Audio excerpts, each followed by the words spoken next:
থাকবে। অর্থাৎ তখন আমি তোমার জীবন থেকে মোটামুটি পার্মানেন্টলি ডিলিট হয়ে যাব। এদিকে ততদিনে রিয়েল আমিও আইডি একটা কাজও সামাইরা। পেয়ে গেছি। বিয়ের কথা চলছে, মেয়ের পছন্দ হয়েছে।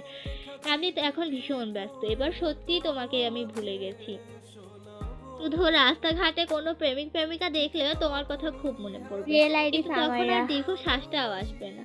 এতদূর পর্যন্ত বলার পর ছেলেটি দেখলো প্রেমিকা ছলছল চোখ নিয়ে ছেলেটির দিকে তাকিয়ে আছে।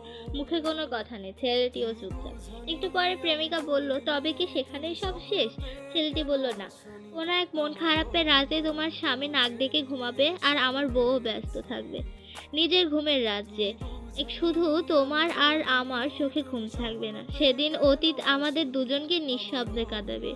সৃষ্টিকর্তা ব্যতীত সে কান্নার কথা কেউ জানবে না, কেউ না।" মেয়েটা তার বয়ফ্রেন্ডকে জড়িয়ে ধরে হাউমাউ করে কাঁদতে লাগলো।